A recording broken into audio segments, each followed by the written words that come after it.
I know they're in there. They've been in there for a while. They've been accumulating. I was trying to keep ahead of them there for a while. I was doing pretty good, and then recently they've just kind of gotten out of control. I'm sure they're in your quilt room too.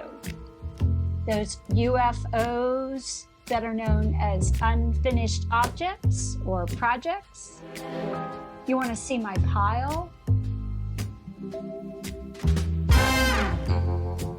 There they are, just hanging out, floating around in my quilt room, waiting for me to finish them.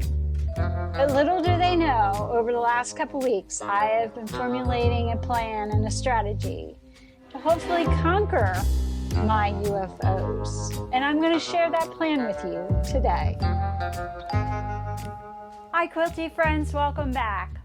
When I first started quilting, I often would hear quilters talk about their UFOs. And I was like, you have aliens flying around in flying saucers in your quilt room? No, UFOs are better known as unfinished objects or unfinished quilt projects. And then I still didn't quite understand because I got a project, I finished it, and I moved on to the next. But as I worked my way and I started quilting more and more, I realized the dilemma that many quilters find themselves in. UFOs are a problem though, because they take up valuable real estate in probably what is pretty precious space in your quilt room or your quilt studio already. And then they also add a little bit of stress because you feel guilty when you want to work on that other project, but you feel like, oh, I probably really should be working on my unfinished projects instead.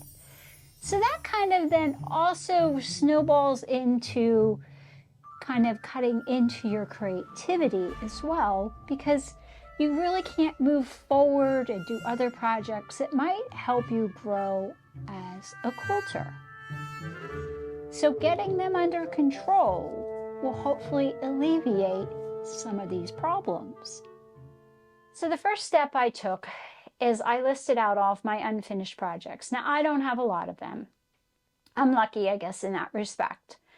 I know some of you probably have a lot of them. So just list out what does not feel overwhelming to you, because the whole purpose of the exercise was not for, especially for me, was to not make it feel overwhelming and or daunting, because I would have just stopped working on this altogether. So just list out the projects that you love, that you want to complete, and that is not overwhelming to you. Then the next thing I did is I put them in categories so I could see how maybe I could batch some of this work together with maybe a project that I am working on as well at the same time. So step 2 is coming up with a plan. And I'm going to do a 12-week plan, or you can call it a 90-day plan, or a 3-month plan, whatever you want to call it. It's a small chunk of time. And I kind of got the idea from this book that I just read, The 12-Week Year, which talks about setting your goals for a 12-week period of time. And that's how I'm going to tackle my UFOs. And what I did next is I looked at my calendar for the next 3 months to kind of see how much time I have or would want to dedicate towards my UFO projects. And then I looked at my projects and I picked out the ones that I thought that I could probably get done or would want to get done or make some progress on over the next 12 weeks. And I've listed them here.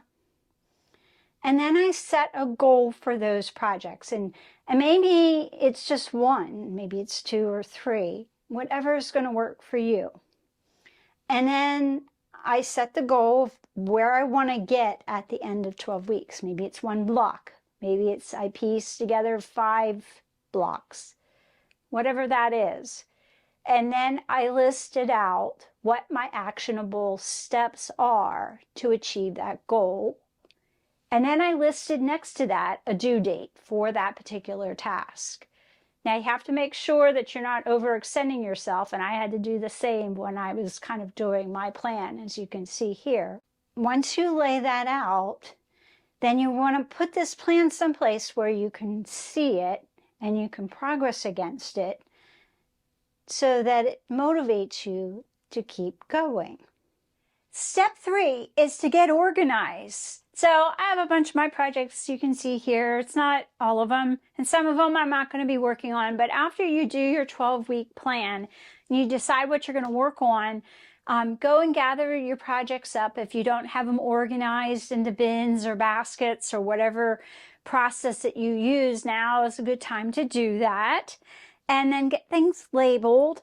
And you can use stuff like design boards. I use, for pieces like this.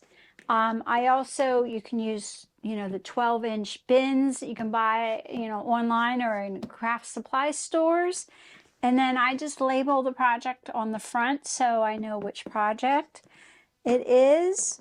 I also found that you can get these plastic folders, and they'll actually go into a 3-ring binder, and they have a little bit of Velcro.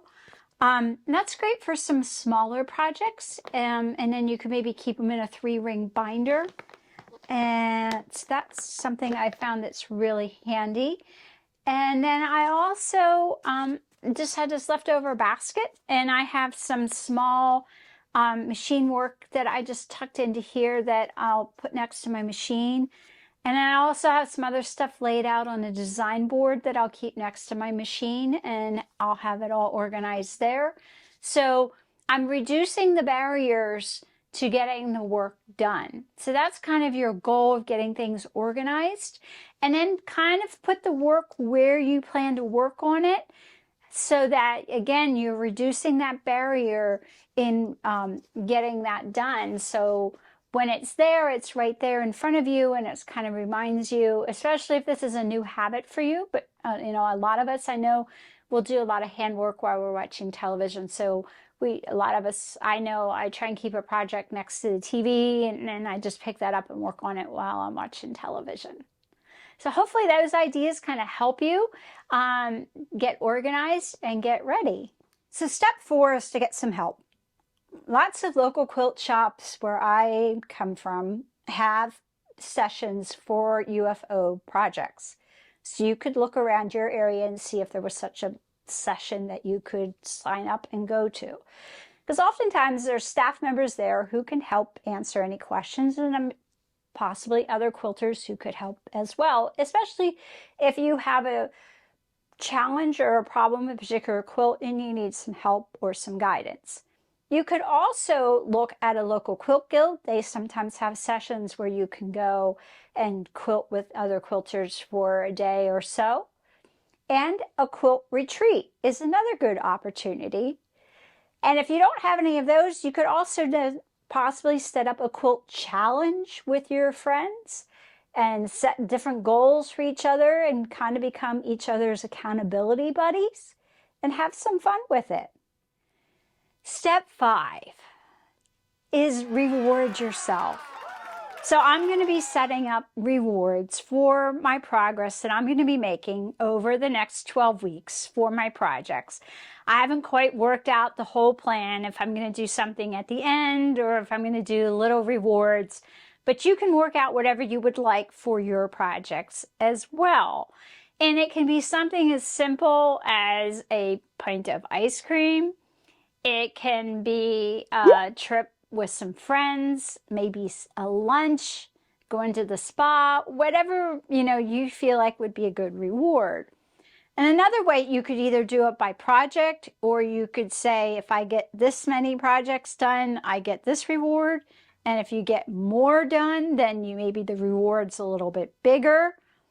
But whatever it is, make sure that you reward yourself. And if anything, make sure that you celebrate your achievements that you're making on your unfinished objects.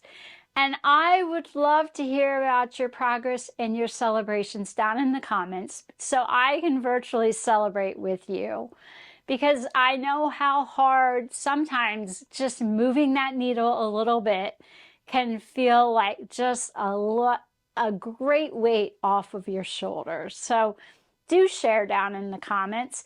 And if you have other ideas on how to tackle your UFOs, I would love to hear them as well. Do share, because we can all learn from each other. But for now, I wish you all very well, and most of all, be quilty.